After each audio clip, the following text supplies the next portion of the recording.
What the Oh, Yo, that's what's good, Ryan? Etherfly. Was good. Yeah, I was like, how are you flying? this is Etherfly, bro. Yeah. First off, it's like the update schedule, or like kind of how I want everything scheduled out. So we went ahead and dropped the Authority Origin, which was the first thing on our roadmap. So now we're working towards Holotide, and I kind of want Holotide to be a bit of a bigger update this year. So it's going to be your normal Holotide stuff, and I'd say at least like 2 of the other things on the bottom of the roadmap.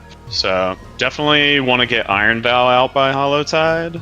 And then either I think Divergences or Ceramide Hollow. We'll have to see what we have most of the time for. I'd say those are like the 3 kind of next upcoming things on the roadmap, along with Holotide, of course. I guess we can move on to the general direction of what we're trying to do, trying to move towards. Yeah, so for the past year or 2, Deep's kind of been focused on like fleshing out like all the like, mantra content, weapon content, like just putting all these toys out for people to play with, essentially, like just different tools. And in that time, like there's been a lot of great stuff that's come out, but there hasn't been a lot of new ways to like play with the content, you know what I mean? So it's like, it's been just like, weekly there'd be a new legendary weapon or a new mantra and something like that. And we still want to do the weeklies, but I want these bigger updates to like kind of be a different way to like play with the tools in the game, and also a big focus on like lore expansion and immersive content like that. I mean, that's why the first update was the Authority Origin, and we spent a lot of time like writing the NPCs. Nocti and Percy were huge for that, and just like like getting it to a place where it's like, oh, I actually like feel like I'm a member of the Authority, and players who like play it get to like meet all these new NPCs or new characters and like learn more about the world. Just makes it feel more lived in. Yeah. Oh, I did want to go over one thing because I noticed people commenting on it, and it kind of probably seemed out of nowhere. Like the new movement animations, like the new sprint, the new slide jump. This will kind of answer some questions people had about like where I've been and stuff, but I've just been working on other projects other than Deep for a little while, and I've gotten really used to like more modern looking animations and movement. It kind of made me realize, coming back to Deep, it's like, okay, Deep needs to be modernized in some areas, because like, we started working on this game in 2019, so I felt like it was due for a refresh on some of the like older animations and stuff. I want them to maintain a similar feel, so it's not too jarring. But like a big thing, I know some people like think the slide jump looks a little goofy maybe, but it's like, we can always tone that down and stuff.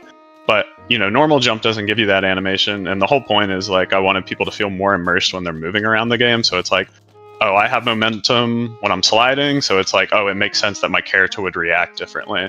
So my main focus with like getting the animations changed and stuff is just to like make players feel more like grounded in the world, like their character is actually like in this space and not just kind of detached from the world. I think that's kind of also the main focus and driver on some of these updates, is just to like make players and their characters feel like they're part of a world, and not, I don't want players to feel like just completely detached from it. Like, there's the world and then there's players. It shouldn't be like that. It should be like you are like a person experiencing this world as your character. I mean, that's what a good RPG would be. So the first one was like, where have I been recently? And yeah, I kind of expanded on that, where I was just working on other projects and stuff.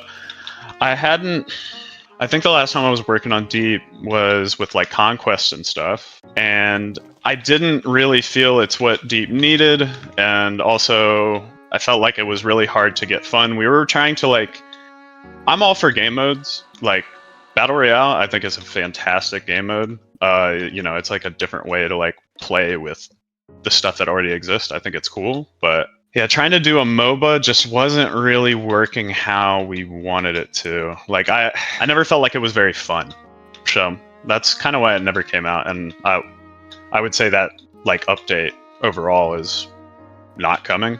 I mean, there might be think there are some interesting systems in the conquest system that I would still like to use elsewhere, because I do think there are some good ideas there. But I think trying to like force in the MOBA aspect wasn't really conducive to like a fun time in Deep. Speaking of, though, that next question there, up to Fino if he wants to answer this, but it reads, the Hive Origin and Life Weaver are two highly anticipated content updates. Are there still plans to release them, and if so, when? Yeah. With Rag here and his legendary rally skill, it's gonna be not too difficult. So definitely not too long. Is what I'll say. I appreciate that, Fina. And then on to the next question. We look. Team has been a lot more transparent about updates recently. What's changed? Will you continue to update me about your future plans? Okay. Yeah, so I think the biggest difference now versus like before in terms of like communicating is, I think before there wasn't really a concrete plan on what the team was doing.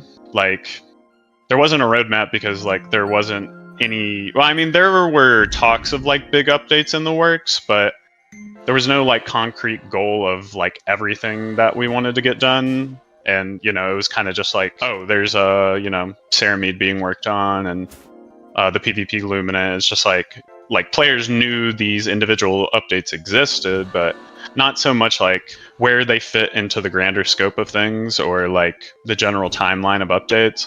So it's like when I came back, I was just like, a big deal to me was to have like kind of a core idea of what we wanted to accomplish, and from there, like listing out updates that we really felt like would work towards that goal. And it kind of just made it easy to lay out into a roadmap and easier to communicate overall. I think when the team's all focused on the same thing, it's easy for us to also be like open with the community on what we want to do. I do like keeping secrets to a small degree. I don't like spoiling too much, but I don't think it has to be something where we don't speak to the community at all. Like, all right, will verse 3 feature a major rework of the combat system like verse 2 did? If so, what would that entail? So I've been thinking about the combat a lot. I wouldn't say there's going to be a major rework. I do think I haven't been in competitive for a while, or Chime but quests ever come out to make it more like than I just played about Chime, LA? I think like a year and a half ago or something,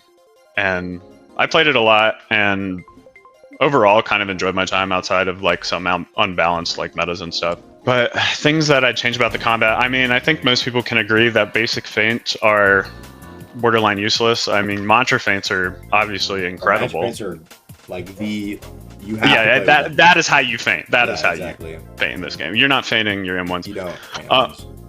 So it kind of nullifies base combat if base feinting is pretty weak. So the most I'd be willing to, well, not willing to change, but it's something I've been thinking about for a while because I did this in another game, was charging your attack. So it's like the timing at which a basic attack can come out can be variable.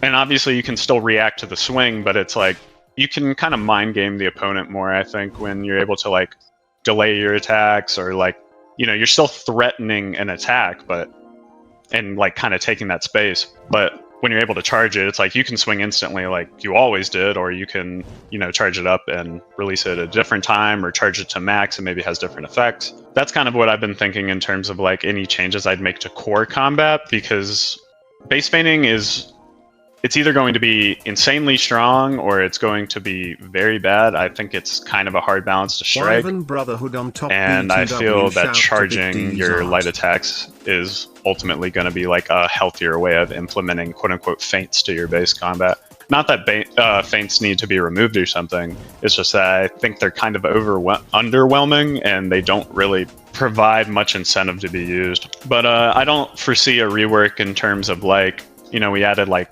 bursts and the reservoir change. I might change my mind on this later. I kind of want to just start sparring more and like getting more in touch with the combat, but I also think the combat needs to lend itself to being more interesting in PvE as well. I think we can't over focus on just making it like competitive Like ultimately the combat needs to be fun when you're fighting NPCs as well. It needs to be fun first at all times. That's kind of my mind on combat right now. What's the idea behind Iron Bow? How will it work?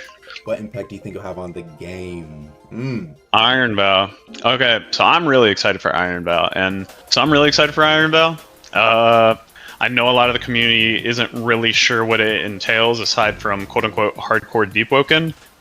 But, you know, earlier how I was saying, like, I want to add systems that, like, change how you play with existing content. You know, earlier I was saying I want to, like, work on updates or systems that change how you play with existing content. Right, yeah. Stuff we already have. Yeah, that's kind of the main focus with Iron Vow is like trying to. Obviously, it's going to be like a little more hardcore of an experience, like RuneScape Iron Man's, where it's like you can't trade with people. You, like it's kind of like a Vow of Thorns, where it's like one life sends you to the depths. Those kinds of things. So there are other more hardcore elements, and then maybe like some inspirations from Terraria, where there's like unique bosses in hardcore mode only, which we want to do, but. I also really want to fundamentally change like the core of like how builds are made in that mode. So like an Iron Vow character feels very different from a base game character. Like I want players to play it for different reasons. You know, it's like they enjoy the loop of Iron Vow more or less if they don't enjoy it. But I do want it to be like ultimately a different experience, and I don't want to spoil it too hard, which is why I'm being a little cryptic in my explanation here, because I think the system I got cooking for Iron Vow is pretty cool, and I think a big, I wouldn't even say a quote unquote big problem. It's just more so like a product of its systems with Deep's build making and progression. Is that it's very difficult for us to add gimmicks to builds where it's like, oh, this build has a very obvious downside but a very strong upside. The way builds get made in Deep is that often if a build were to have weaknesses, it can be offset by the player through whether it be like Shrine of Order or different equipment. Like there's almost always a way to like alleviate the downsides to your build.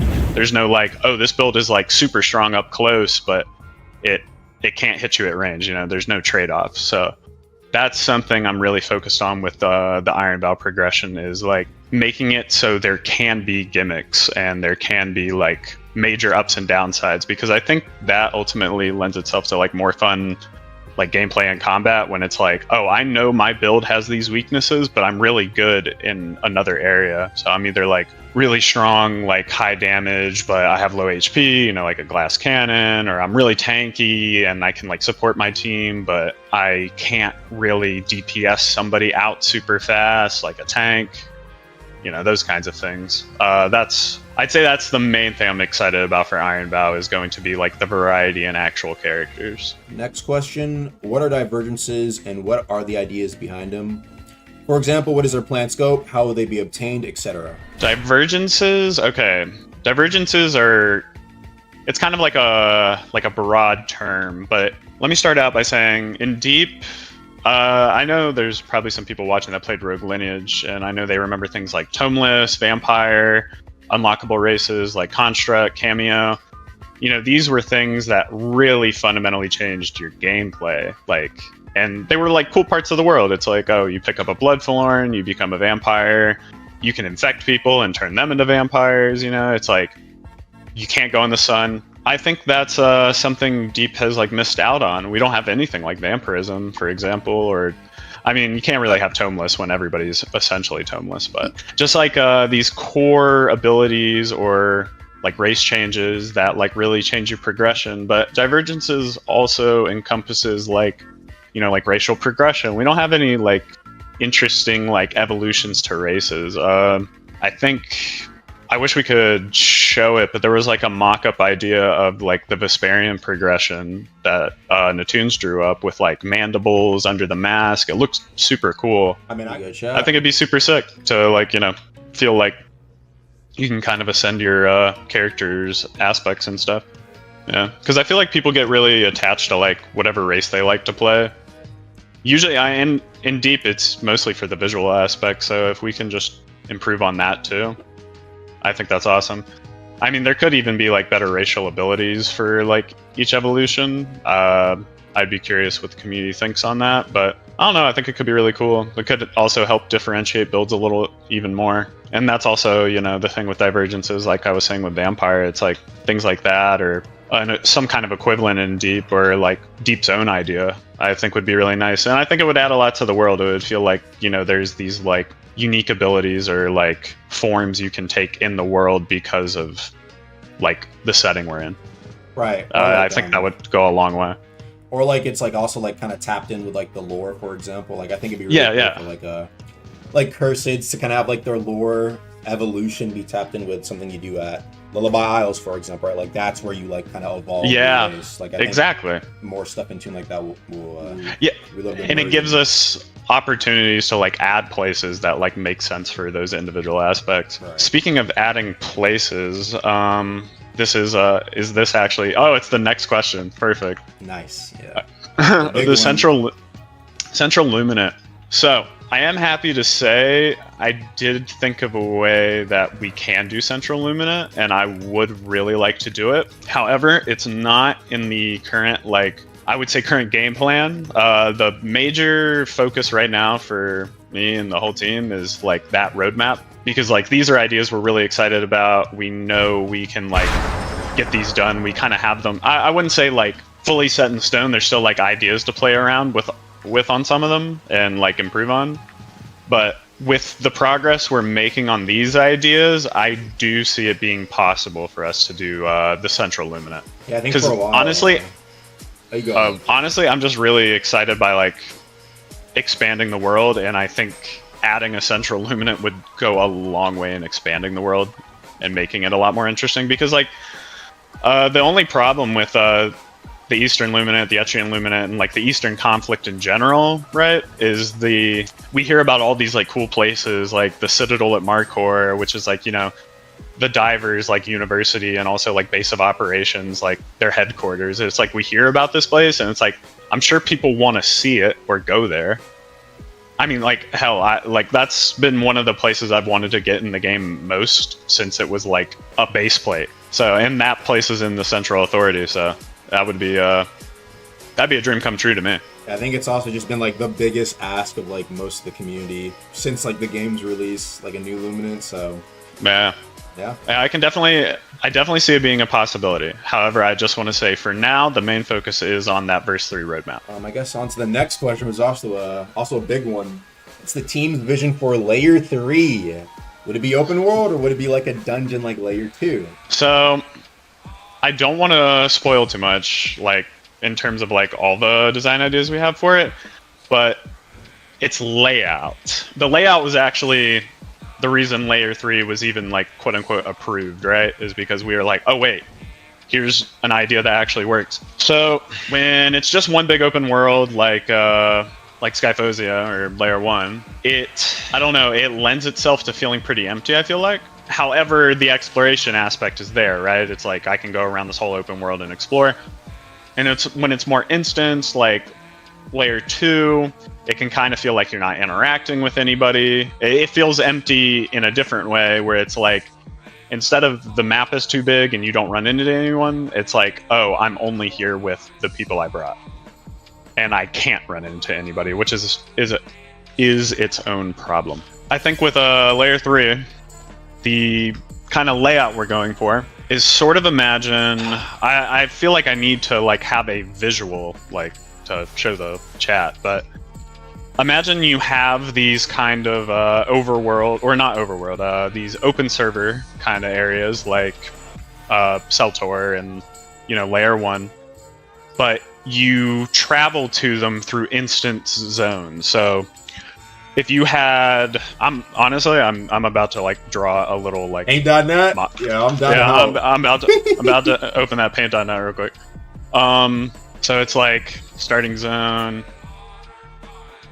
Coral Fiend. Yeah, this will work. So we'll do like Coral Fiend's Garden up here. Then we'll do like the City of Flames, and then we'll do the Layer 3 entrance. So we'll have these as like the three major like kind of Cell-Tor Layer 1 related zones, but then spaced out in between them will be like these individual like randomized like paths sort of. So you'd be traveling through Layer 3 in like these different zones. Actually, I'm not going to do circles, I'm going to do squares because it's going to make it actually easier to like visualize.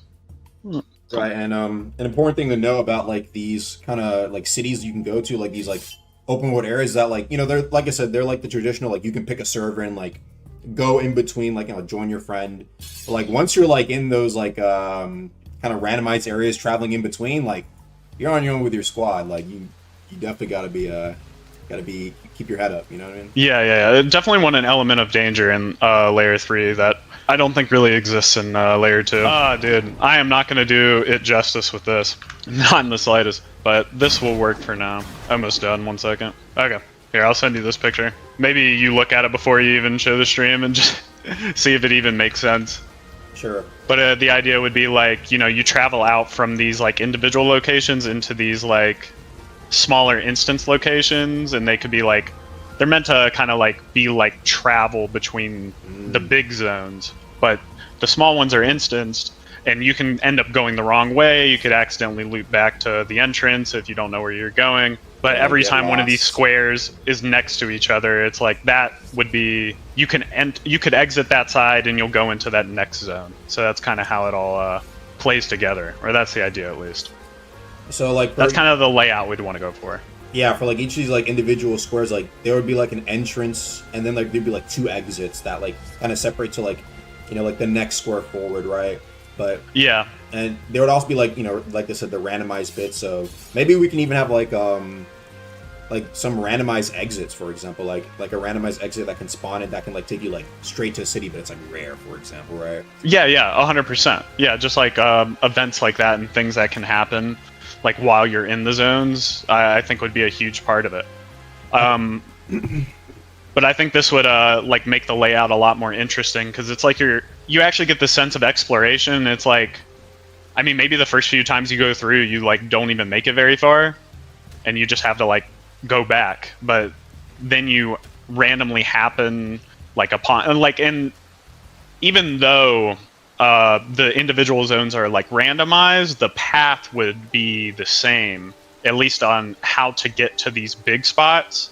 So like players who like learned and, you know, mastered Layer 3, you know, they're still rewarded because they have the map in their heads of like how to get places. So I just think this will go a long way towards actually feeling like you're going on an expedition into Layer 3, you know, and you're like trying to find these lost places. Yeah, hopefully we'll keep it fresh as well. And I think for a while, a lot of people have been asking for like some sort of randomization in, you know, like Layer 2, for example. And I also think a lot of people wanted open world, so I think it's a great way to kind of combine both of them, you know what I mean? Yeah, definitely. A little off topic here, Rag, but I saw a question here. People want to hear about wiping in Layer 3. Should we explain that, or keep it a secret? I think we keep it a secret for now.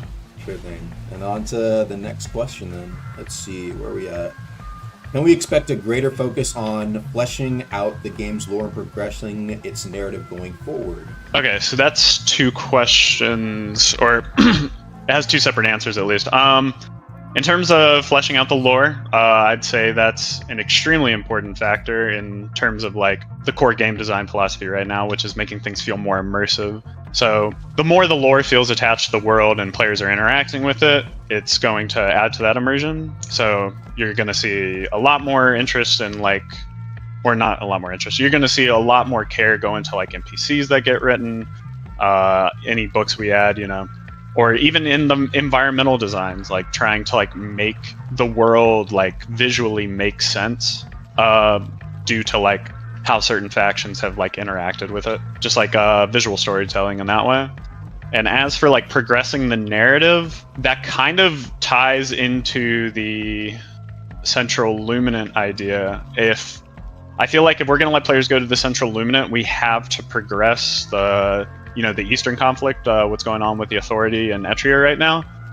So yes, I do want to see the story of the world progress. We just have to start like implementing ways of like that players can impact how the world is going to change. Like I believe Ark said at one point, like having players be in certain factions and like having like however much they do like impact what we're gonna do like update wise for like how we want to progress the world. I think that could be really cool, and also it would make players feel like they're part of something, where they're kind of making like, in a way, they're making the design decision by like saying which faction they want to back in these like conflicts or these different like lore events.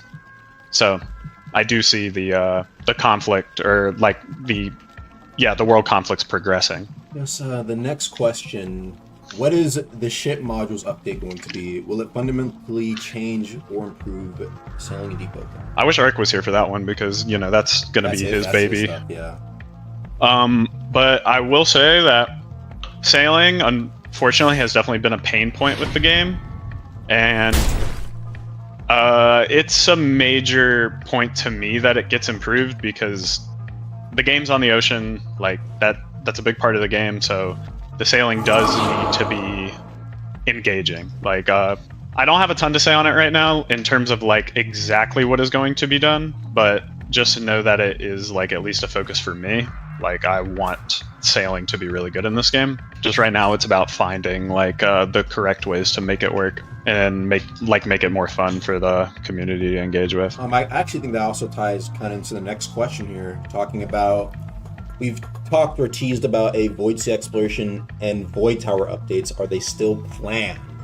In terms of immediate scope, they are not in the they are not in the roadmap, so they are not in like immediate like vision. However, I would say after the roadmap, Void Sea and Central Luminant are the like main focuses, whereas the Void Tower, I'm not as certain on. I think Void Sea would be a great way to kind of have a tie into the ship module, because yeah, 100%. And also it's like Void Sea is going to be expanding the world, the lore more. Like it's a more immersive update in my opinion, whereas like Void Tower, I mean, from the initial write-up of it, it seems kind of like Ceramide, and we already want to improve Ceramide, you know what I mean? So I feel like there's like some overlap there. Maybe in the far future, Void Tower, like when we get to a point where it's like we're happy with everything we already have, and we have everything to the degree we want, but right now I would say Void Tower is not in the cards.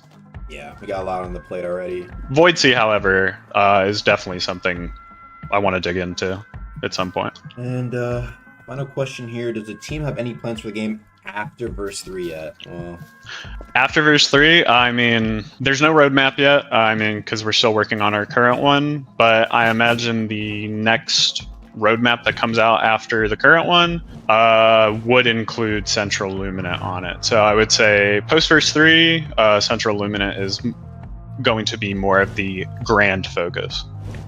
Yeah, probably could just like segue into calling it like verse 4, to be honest. Yeah, just like I guess I can kind of elaborate on that. Like last time verse 2 came out, it was called verse 2 after like all these big updates got dropped all at once. So obviously we still want to have these larger updates that like players get excited for, but spending 8 months where we can barely push any code correctly, like we did for verse 2, where it's like, oh well, we can't really put out any content because we're focused on like this one big thing and we can't talk about it because we want it to be secret.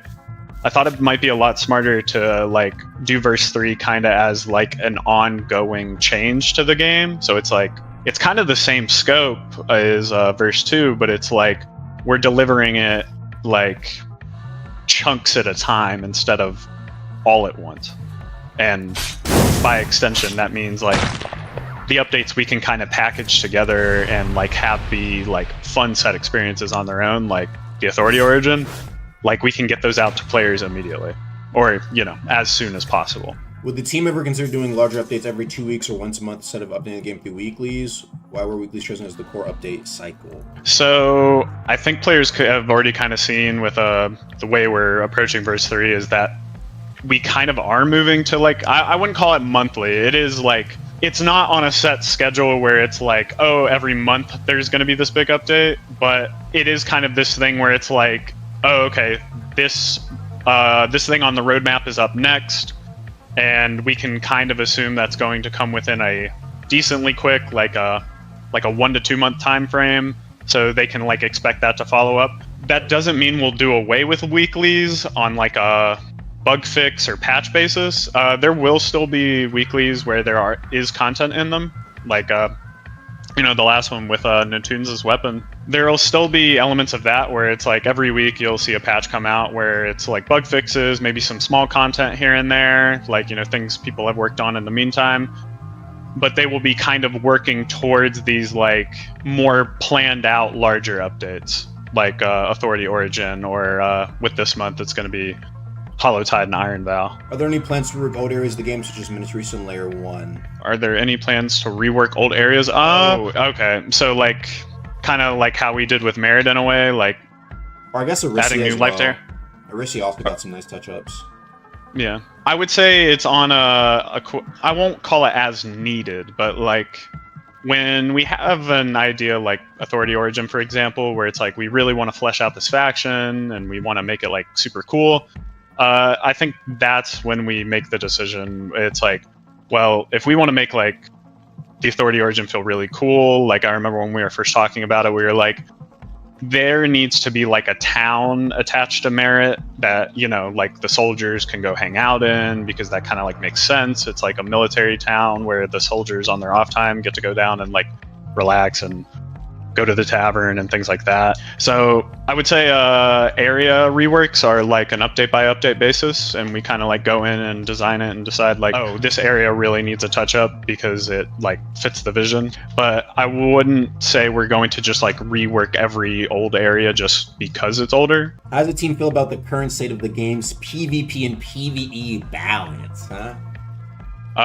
It's an ongoing process, really. It's just like trying to take with PvP balance. It's an interesting design problem because you kind of try and design these weapons like for if you design them for PvP first. I definitely think it shows in like how the weapon works, like what critical it has, or like anything like that. Like you can definitely tell it's like, oh, this is meant to be a PvP weapon, versus like something that might be intended to be a PvE weapon and like it's either broken in PvP, like super strong, or it doesn't like work well at all in PvP. So it's kind of a hard it's a hard balance to strike as the developers as well. So we just try and like take the player feedback as we can and implement it there. I think I would say a big problem with balance throughout Deep's life cycle has been that there's not a lot of meaningful trade-offs on certain things. So like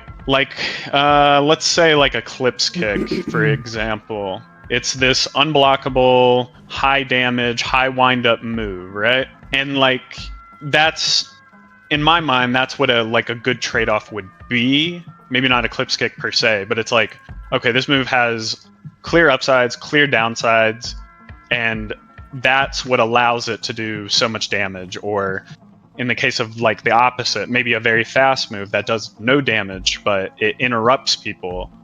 I'm sure like players could see the utility in that, where it's like, oh, this move doesn't do damage, but I can use it to like steal my turn back when I normally wouldn't like have my turn. I think just like designing more in that domain will help with the balance, where it's like these moves or these weapons, any like piece of content we add has clear upsides and downsides. I think that'll lend itself to being more balanced than, oh, this move comes out on a 0.4 windup and it does X amount of damage because it has to, or it does a different flavor of damage. I would just like going forward for us to like design with like clear use cases for moves or weapons in mind, and like balance the strengths and weaknesses of that specific piece of content around those guidelines. Next question. Are the War Master and Chef Oaths still planned to be added to the game? War Master and Chef Oaths. I don't know about Chef, but War Master is planned. I think especially with the Authority Origin coming out, it's more imperative now that it gets added at some point in the future, because like, a War Master NPC is like actively in the game, and I think it'd be really cool for like players to like get to know more about Jericho in that way, and just like the War Master Oath in general. Yeah, That kind of leans more towards immersive gameplay to me.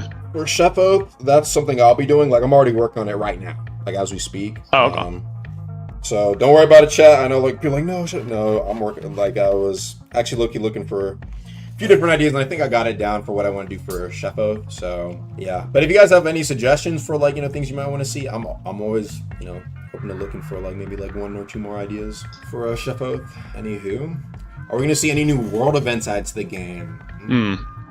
I feel like Arc would be the best ask on that one, but in terms of like my current like design vision, it's really focused on that roadmap, like laser focus on everything on that roadmap. Yeah, I know it was promised like we'd get more at some point, but I think if anything, there's like 2 things that could probably not take that much time to do. There's like one that's, I think there was like a PvP one. Do you remember that, Rag?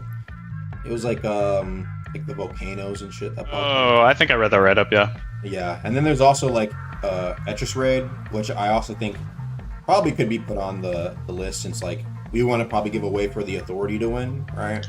Yeah, exactly. And so I think those 2 are like, potential ones to add, like flesh out a little bit, maybe add like 1 or 2 bits of content too, to like really make it stand out as a world event. And I think we'd be good from there. Yeah, that'd actually be really cool as like a unique Authority world event where like they get told it's, oh, an Etris raid is going on, and then they can like get sent to it. Like join. Yeah. Then like maybe like in the future, if like we had like Etrian, like you can kind of like side with Etrian, then like there's a reason for like both sides to like fight. Yeah, 100%. Yeah, like a Vigil origin or something like that. I mean, I'd like to see that at some point as well. I think it's kind of funny. It's when we think about all these origins and factions you can join. I don't know. Maybe some people do think about it, but I know that I wasn't initially thinking about Etria and Etris, and then I was like, wait, like it makes complete sense to like have an origin based on like the Vigil at the very least. Maybe not Etria, because that's kind of currently under the Lord Regent's thumb. But I mean, if anything, that would be more of a Ministry origin, which I'm not sure on how I feel about a Ministry origin completely yet, just because they are kind of like our, I would say, are more like obvious villains in the Deepwoken universe, whereas like the Authority is like, they're kind of villains depending on which side you're on, but the Ministry is kind of everybody's enemy. But I think players might be excited to like join their ranks and like figure out more about them, because realistically that would be one of the only ways to like learn about them, because they're so secretive. I think it'd be cool for maybe like, if we end up doing that, like some stuff in the depths. I know some people have been like asking about like more things as well to do in the depths. So. Oh yeah.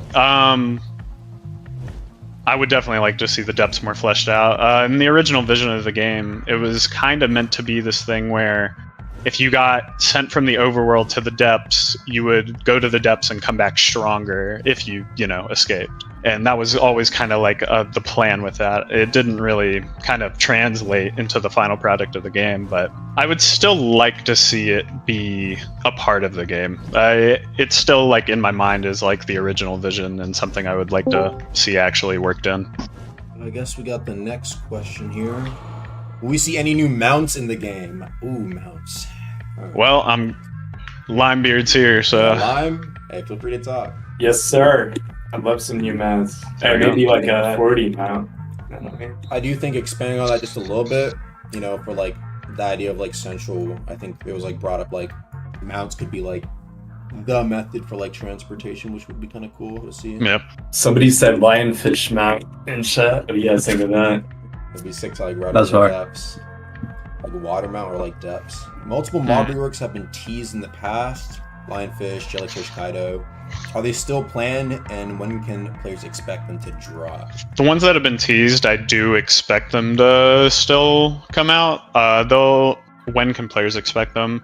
Probably, I would say they're going to most likely be lumped in with the like the larger content updates we drop, like Holotide or Iron Vow, Divergences, the ship modules, and then saving some for, layer 3 and things of that nature. Okay, I'm gonna pick one last question. I'm gonna pick the last one. agree. This one's interesting. Are there any plans for an ending for Deepwoken's narrative? Do you ever envision the game having a true final boss? And I would not say a true ending, because the end of Deepwoken is essentially supposed to be the end of the world, so whenever that would occur.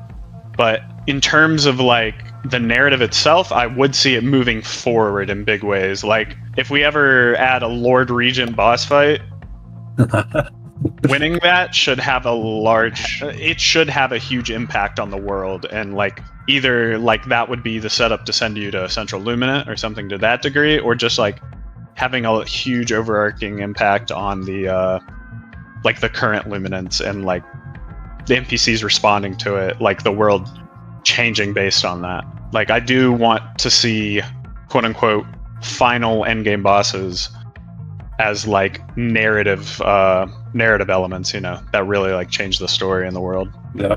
I guess besides that, that was your last question, right? Yes, sir. All right, Can I expand on that? Yeah, go ahead. No, I was saying, like I was talking about this earlier in dev chat, but it would be cool if whenever we expand to do things like that, it would be like a storyline type of thing. Like you beat the maestro, and then it's like you basically recruit more people to fight like endgame bosses like that, or like some sort of like actual quest line rather than like single bosses. I think that would make it much more fun. I agree. Yeah, that's a great point. More linear in a sense. Thinking. Yeah. It'd also just be like cinematic, like Maestro like fighting Regent as you're like also fighting him. Yeah, kind of like you need to like recruit these lore characters in the world to like actually stand a chance against other lore characters that you're fighting. Right. True. That's cool. Yeah, but no, this has been great, man. I'm happy to be back and like talking to the community, just like tell them what we're gonna do. All right, chat. Well, that's gonna be pretty much it for today, chat. Kind of covered, I think, a lot of good stuff here. We'll probably do. Well, I'll probably hop on stream with you to talk to them again, like either right before or right after Holotide drops. Oh, you want to do like another direct or like regular stream? It'll probably be like a direct style thing where we like. I kind of would like to like just come in and talk about like a state of the game address essentially every time we do a more major update. That way they can know it's like, okay, this is how this update went, this what went right or wrong, and this is what we're working on next.